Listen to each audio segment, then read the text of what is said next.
Not sadness, not joy, just emptiness. It's like the colors of life have faded, leaving only gray. And you start to wonder, what's the point of it all?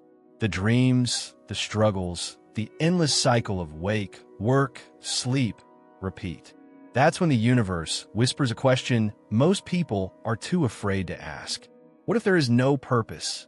Rick and Morty isn't just a cartoon.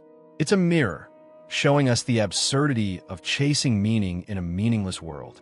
Rick knows the truth, that behind every joke, every adventure, every bottle of alcohol, there's only the void.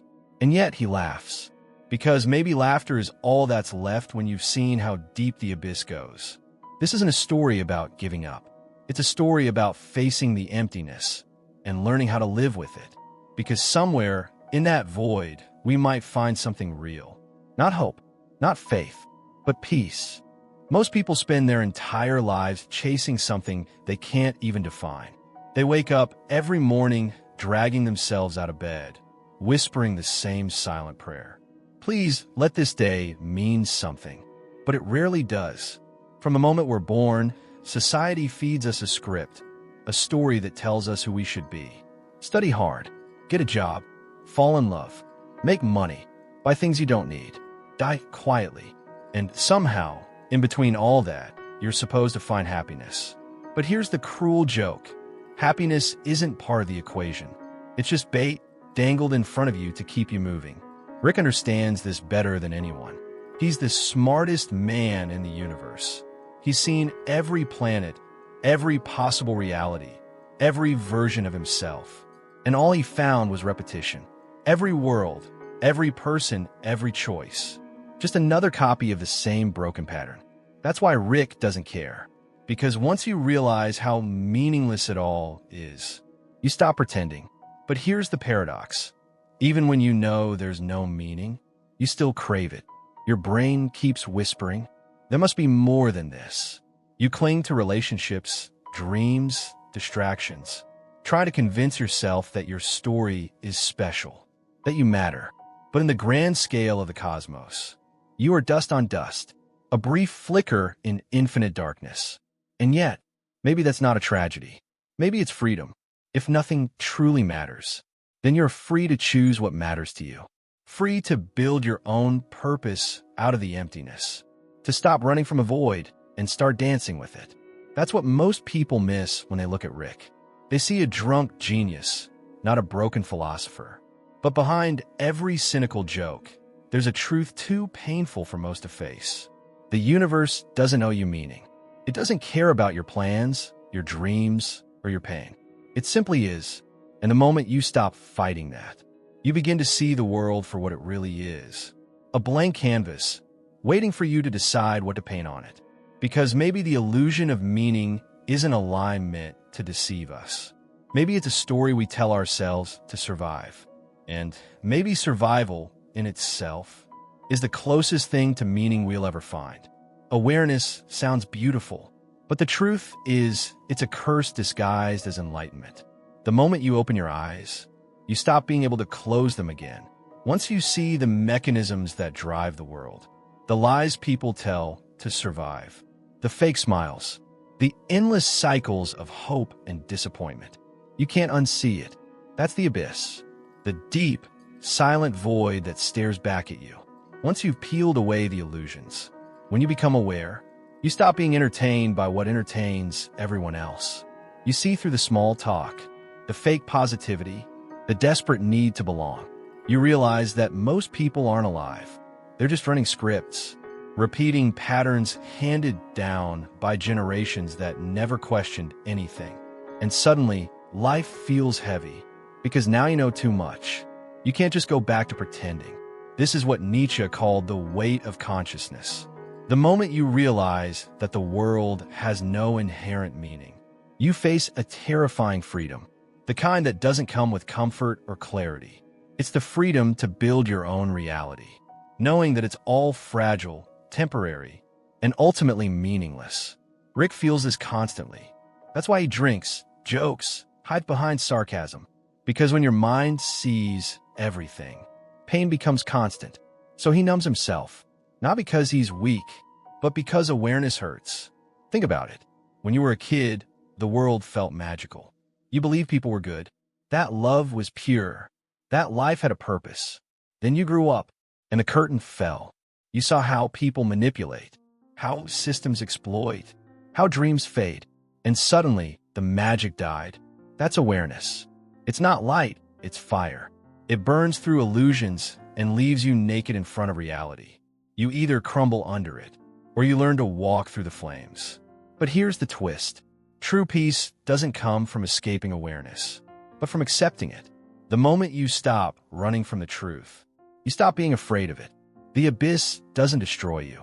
It transforms you. It strips away the noise, the vanity, the lies you tell yourself just to keep going. And what's left? Something real, raw, uncomfortable, but real. Most people will never get here. They'll live their entire lives avoiding the abyss, distracting themselves with comfort, with pleasure, with the illusion of control. But you, if you can face it, if you can look into that infinite emptiness and not look away, you become untouchable, because nothing can scare you once you've made peace with nothingness. That's what it means to live in peace, not to avoid the chaos, but to understand it, to stand in the storm, and realize that you are the storm. Desire, the silent architect of our misery. It builds palaces in our minds, then chains us inside them. Every single human being is a prisoner of desire. We wake up each day chasing something. Love, money, validation, purpose, peace. And we tell ourselves, once I have that, then I'll finally be free. But here's the paradox. Desire doesn't free you. It enslaves you. Kierkegaard once said that despair comes not from having nothing, but from needing something to feel alive. And he was right. Because the moment you believe your happiness depends on a future condition, you declare war on the present moment. Desire is a trick of the mind. It creates an illusion of movement. It tells you that you're progressing, that you're getting closer to something meaningful. But the truth? You're running in circles. You're chasing a shadow that disappears the moment you reach for it. Rick knows this game too well. He can travel through infinite dimensions, build gods in his garage, rewrite reality. And yet, he's miserable because his desires are infinite. And every time he fulfills one, another grows in its place, like a hydra feeding on his own boredom. You think desire makes life meaningful, but it doesn't. It makes life conditional. You start living in if I get this job, if she loves me back, if I become successful, if I fix myself, if. And while you're busy chasing life quietly slips by. You forget how to sit in silence. You forget how to breathe without wanting something. You forget that existence itself, raw, unfiltered, meaningless existence, is already enough. Buddha called it tanha, craving, the root of all suffering. Kierkegaard called it the sickness unto death, a disease of the soul that comes from wanting to be something other than what you are. And Nietzsche, always brutal, said, man would rather will nothingness than not will at all, because the idea of living without desire terrifies us. We would rather suffer from longing than face the quiet stillness of being complete. Look around. Everything you see is desire in disguise. The car, the house, the career, the self-help book, the Instagram post about finding peace. They all whisper the same lie. You're not enough yet, and we believe it. We worship progress, self-improvement, achievement, forgetting that progress is infinite, and satisfaction always moves just one step ahead. That's the real hell, not fire and demons, but an endless hunger that can never be fed. Rick's genius isn't his intelligence. It's his awareness of this cycle. He knows that no invention, no discovery, no cosmic adventure will ever fill the void.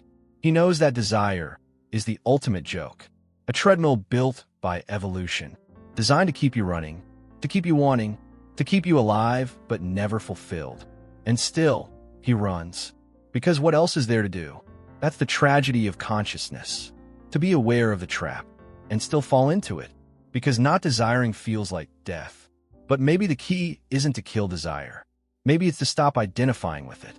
You're not your cravings. You're not your goals. You're the space in which they appear and fade.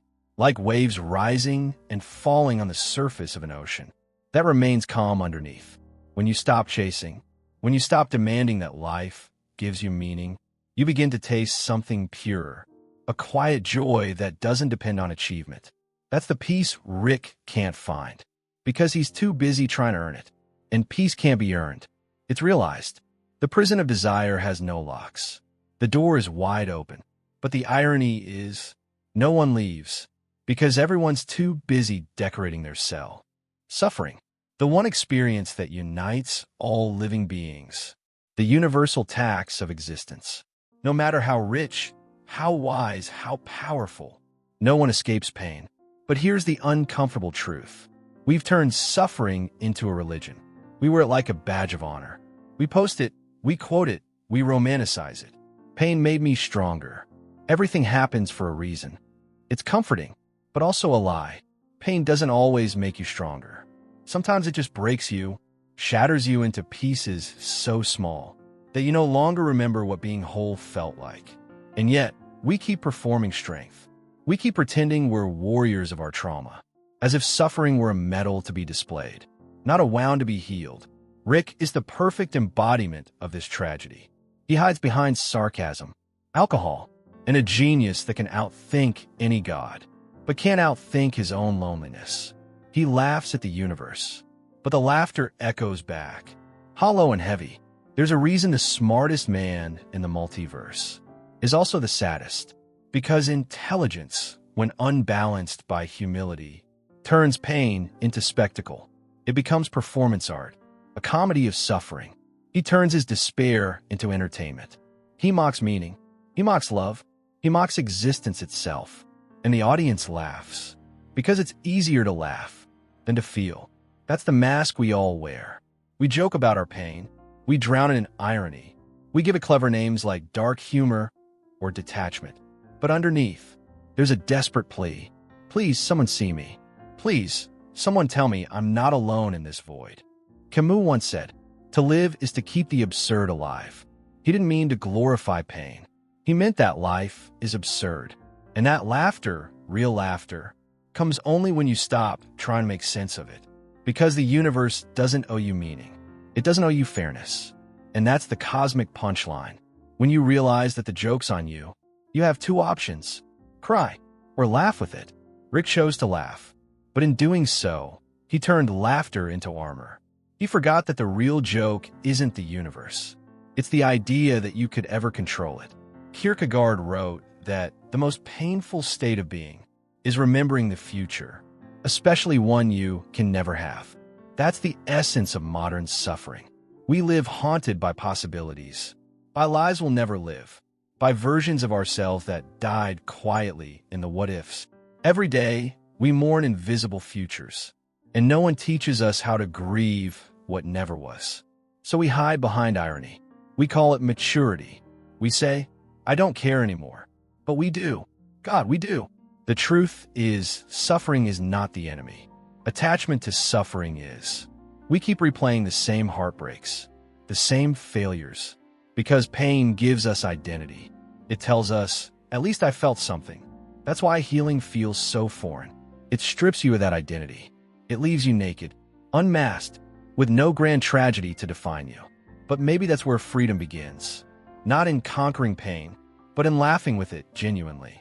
Not mockingly, not sarcastically, but as someone who's finally realized that every wound, every mistake, every moment of despair was never personal. The universe isn't targeting you. It's just playing its chaotic, indifferent rhythm, and you happen to be part of the beat. That's the divine comedy of suffering. It hurts, it humiliates, it humbles, but it also reminds you you're alive. Pain isn't proof of meaning, but it is proof of being.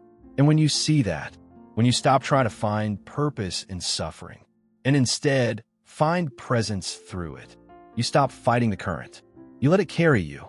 Rick never learned that lesson, but you can, because the goal was never to escape suffering. It was to stop pretending that suffering had to be anything more than what it is. A passing storm in the infinite silence of existence. To be human is to be unfinished, a perpetual work in progress. stitched together by contradictions. Hope and despair, love and fear, light and shadow. We spend our lives trying to escape this paradox, trying to become perfect, trying to transcend our humanity. But every attempt to rise above it only drags us deeper into it. Rick wanted to be a god. He built machines that defied death, worlds that obeyed his will, universes that bent to his intellect. But the more control he gained, the emptier he became. Because when you strip away pain, you also strip away meaning. And when you strip away meaning, you lose the very essence of being human. Kierkegaard called this the sickness unto death. Not a sickness of the body, but of the spirit. It's the despair of wanting to be something other than what you are. It's the man who hides his weakness behind pride, the woman who hides her loneliness behind strength, the genius who hides his despair behind laughter. It's all the same disease, the refusal to be human. We live in an age where vulnerability feels like weakness. We're told to hustle, to optimize, to improve, to turn our emotions into productivity hacks and our souls into algorithms. We mistake numbness for peace, distraction for healing, and validation for love. But here's the irony. The very things we run from are the things that make us real. The ache in your chest when you miss someone, the trembling in your voice when you confess your fears, the tears that fall when you finally stop pretending. That's humanity. Raw, unfiltered, unoptimized. Rick runs from it. Morty wrestles with it. And we, the audience, recognize ourselves in both. Because deep down, we all want to be gods, but we all long to be loved. The courage to be human is the courage to stop running, to stand naked before existence, and say, yes, this is me, flawed, scared, hopeful, and alive. Kierkegaard believed that true faith begins where reason ends. Not faith in a God outside of you, but faith in the possibility of yourself. Faith that even in the absurdity, you can choose to love, to act, to exist fully. That's what Rick never understood. He thought intelligence could save him, that if he could understand the universe, he could control the pain. But understanding without acceptance is just another form of denial. Because wisdom isn't knowing more, it's feeling more and still choosing to stay. The bravest people aren't the ones who escape pain. They're the ones who look it in the eyes, smile and say, I will not let this turn me cold. You see, peace isn't found in perfection. Peace is found in permission. The permission to feel broken, to heal slowly, to not have it all figured out. Maybe that's the real art of living. Not chasing eternal calm, but learning to dance between the chaos and the silence. The sun doesn't apologize for setting. The ocean doesn't apologize for storms. And you shouldn't apologize for being human. Because being human is not a mistake. It's the masterpiece. Freedom, the word we all crave, yet the one that terrifies us the most. We imagine freedom as an open sky. No rules, no expectations, just the endless possibility of becoming whoever we want. But if you've ever stood before an empty horizon, you know how heavy that silence can feel. Kierkegaard called it the dizziness of freedom, that trembling realization that you can choose, and that every choice eliminates infinite others. Freedom is not the absence of chains. It's the weight of choice. It's standing before the vast sea of existence and realizing that you are the sailor, the storm, and the ship. Rick wanted freedom too. Freedom from pain, from attachment, from the absurd loop of human existence.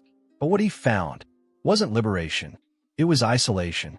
He broke the rules, escaped every system, mocked every god, and yet he built a prison from his own intelligence. Because freedom without meaning is just another form of chaos. When nothing matters, everything becomes unbearable. The truth is, freedom requires limits. Just as music needs silence and light needs shadow, peace isn't found in doing whatever you want. It's found in aligning your will with something greater than your ego, a purpose, a principle, a person, something that grounds you. When the winds of uncertainty blow, you can run from responsibility, but you can't run from consequence. You can reject structure, but you can't reject meaning. That's the paradox. To be truly free, you must choose your chains wisely. The chain of love, the chain of integrity, the chain of compassion. Because these aren't prisons. They're anchors. And anchors don't hold you back. They keep you from drifting too far from yourself. Peace, then, is not the stillness of life without storms. It's the calm within the storm. It's the ability to act with clarity while everything around you shakes. Kierkegaard said, "The greatest hazard of all, losing oneself, can occur very quietly in the world, as if it were nothing at all." And isn't that what happens today? We scroll, we compare, we chase. We perform peace instead of living it. We meditate with one eye on the notification bar, pray while checking the time, and call it balance. But peace isn't multitasking your soul. It's remembering that you're alive. It's the slow inhale when the world rushes by. The deep breath before you answer anger with silence. The smile you give when you finally stop proving yourself. Freedom, in the end, isn't about escaping the world. It's about meeting it fully awake. It's about saying, "Yes, I will love again, even if it hurts. Yes, I will try again, even if I fail. Yes, I will live, even if I don't understand." That's peace, not the absence of noise, but the harmony within it. Because maybe the art of living in peace isn't about silencing the storm. Maybe it's about becoming the eye of it, where everything moves, and yet you remain still.